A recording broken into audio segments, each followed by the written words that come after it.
Faire une prise de masse comme un bodybuilder quand tu es combattant, c'est une grosse erreur puisque tu vas juste monter de catégorie et être plus lent. Mais si tu veux une stratégie pour construire du muscle et continuer à réussir tes pesées dans ta catégorie actuelle, comme l'ont fait certains de mes combattants en suivi, eh bien regarde cette vidéo puisque je vais t'expliquer comment construire du muscle qui va t'être utile sans pour autant te charger de gras et ni diminuer ta vitesse. Construire du muscle de la bonne manière quand on est combattant, ça implique 3 gros piliers. Le premier pilier, eh bien, c'est l'entraînement.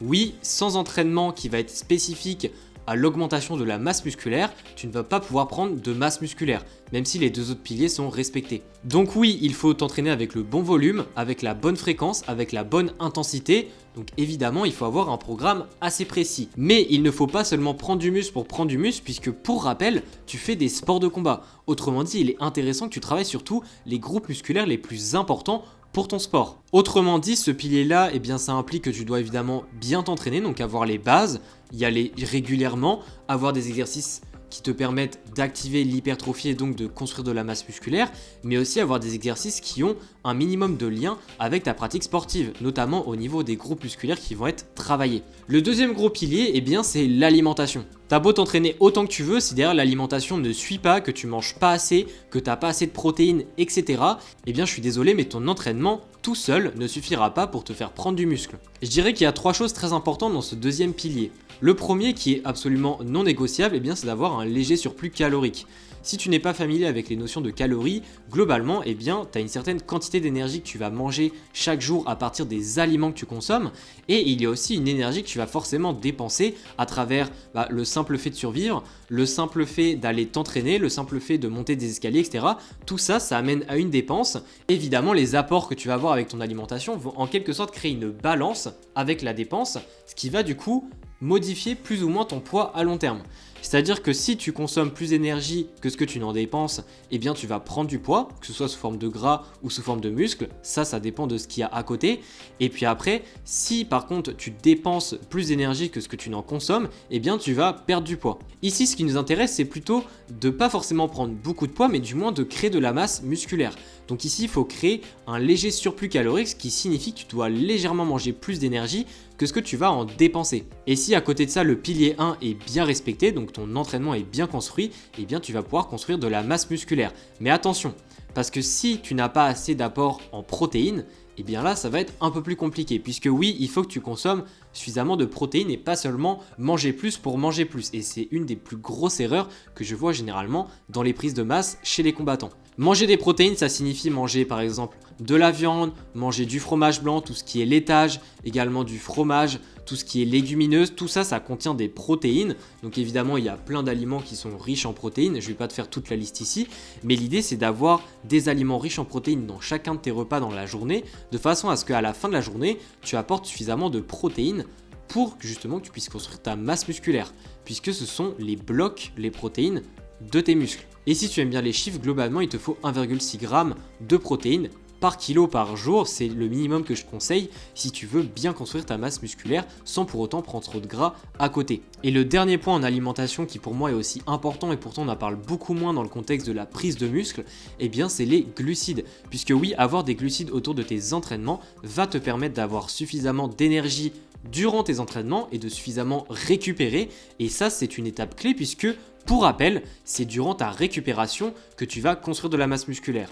Et en plus de ça, si durant ton entraînement, tu n'as pas d'énergie et du coup tu ne mets pas l'intensité qu'il faut et tu ne suis pas l'entraînement correctement, eh bien forcément le stimulus ne sera pas suffisant pour créer de la masse musculaire par la suite. Alors peut-être que tout ce que je viens de parler au niveau de l'alimentation ne te parle pas trop. Tout ce qui est glucides, tout ce qui est protéines, tout ce qui est calories, ça fait peut-être beaucoup de choses pour toi d'un seul coup. Si tu veux qu'on en parle ensemble et que je t'explique un peu plus en précision par rapport à ton cas précis, ton objectif précis de prise de masse musculaire, eh bien n'hésite pas à cliquer sur le lien dans la description de la vidéo pour avoir un appel gratuit stratégique de 30 minutes avec moi, comme ça on peut en parler sans problème. Et le troisième pilier, c'est le suivi, parce que oui, c'est bien de prendre de la masse musculaire, mais au final, si on ne sait pas combien de masse musculaire on prend, ou alors même si on prend déjà de la masse musculaire, eh bien ça va être compliqué de savoir si notre prise de masse est réussie ou pas. Le suivi, ça te permet à la fois de savoir si ton objectif est atteint à la fin, mais surtout de pouvoir adapter ta stratégie au fur et à mesure du temps, puisque là, tu as en quelque sorte des retours. C'est-à-dire que le fait, par exemple, de prendre des photos de toi pour voir un peu ton évolution physique. Alors de prendre des mensurations, c'est-à-dire de mesurer avec un mètre ruban au niveau de ton tour de taille, ton tour de bras, etc.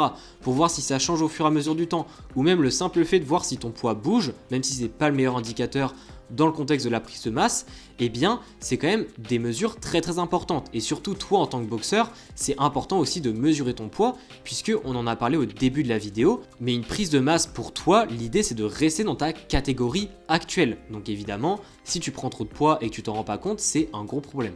Et en plus de ça, la dernière chose qui est très importante par rapport au suivi et que permet justement le suivi, c'est de savoir quand est-ce qu'il faut arrêter la prise de masse. Puisque oui, à des moments, tu as des saisons, tu as des cuttings à faire, tu as des pesées à réussir, donc tu peux pas être tout le temps en prise de masse et c'est pour ça que traquer tes données, eh bien ça te permet de savoir quand est-ce que c'est judicieux d'arrêter la prise de masse pour après mieux rebondir sur les prochains combats, sur les prochaines pesées, en ayant ta meilleure shape possible. Pour récapituler les 3 piliers absolument nécessaires pour ta prise de masse, eh bien première chose c'est l'entraînement qui est bien construit pour permettre d'avoir le stimulus qui permet d'enchaîner par la suite la création de la masse musculaire. La deuxième chose, eh bien, c'est d'avoir une récupération qui est optimisée, notamment avec une alimentation qui va te permettre à ton corps d'avoir suffisamment d'énergie et d'avoir les blocs nécessaires pour produire la masse musculaire en dehors de l'entraînement. Et puis la troisième chose, c'est évidemment le suivi pour savoir comment ça se passe, comment ça évolue et voir s'il faut arrêter, s'il faut ajuster la stratégie, etc. de façon à atteindre ton objectif quoi qu'il en coûte. Mais avant de te laisser là, eh bien, je vais quand même te donner des erreurs que je vois fréquemment et que tu dois absolument éviter de faire si tu veux atteindre ton objectif de la meilleure manière possible. Première erreur et la plus courante, c'est de vouloir aller trop vite parce que si tu vas trop vite, ça veut généralement dire que la personne veut manger énormément d'aliments puisqu'elle pense que manger plus va faire prendre plus de masse musculaire, ce qui est en partie vrai. Mais le problème, eh bien, c'est que si tu manges beaucoup trop d'un coup, et ça durant une certaine période, tu vas certes prendre de la masse musculaire, mais tu vas aussi prendre beaucoup de gras, et du coup tu ne seras pas dans ta catégorie actuelle, tu seras dans la catégorie d'au-dessus, voire pire.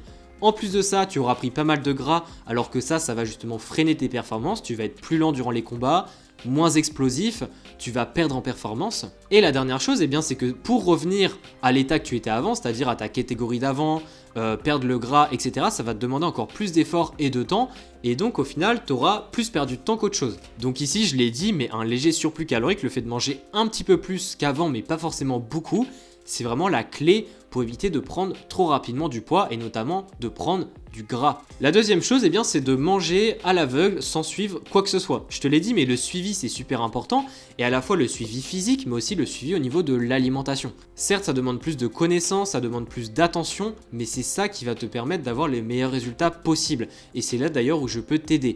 Donc encore une fois, si tu es intéressé par l'appel de 30 minutes stratégiques avec moi qui n'engage à rien et qui est totalement gratuit, clique dans le lien dans la description de la vidéo. La troisième erreur, c'est de copier les bodybuilders et de penser qu'une prise de masse de bodybuilder, c'est la même chose pour les combattants. Malheureusement, non. Les bodybuilders ont des compétitions qui sont généralement une fois par an. Enfin, ça dépend évidemment des compétiteurs, mais c'est beaucoup moins régulier que toi, où tu as des combats toutes les parfois 3 semaines, tous les mois, toutes les 2 semaines. Et là, tu peux pas te permettre de faire la même chose que ce qu'eux, ils font. Surtout que toi, ta discipline n'est pas la même. Et la quatrième erreur, j'en ai déjà parlé, mais d'oublier la spécificité des sports de combat dans ton entraînement. Parce que c'est bien d'aller à la salle, c'est bien de pousser de la fonte, mais si tu n'entraînes pas des groupes musculaires qui sont pertinents pour tes sports de combat, eh bien forcément ça va te freiner dans ta progression. J'espère que cette vidéo t'aura donné les clés pour commencer ta prise de masse musculaire avec confiance. Si tu veux vraiment être accompagné, n'hésite pas à cliquer sur le lien dans la description où on peut en discuter en appel stratégique et je vais déjà donner des clés par rapport à ton cas précis et on voit si on peut potentiellement travailler ensemble pour que je t'aide à atteindre ton objectif. Et sinon, eh bien, je te souhaite bon courage pour démarrer ta prise de masse. N'hésite pas à t'abonner à la chaîne pour ne pas louper les prochaines vidéos nutrition, sport de combat et on se dit à la prochaine.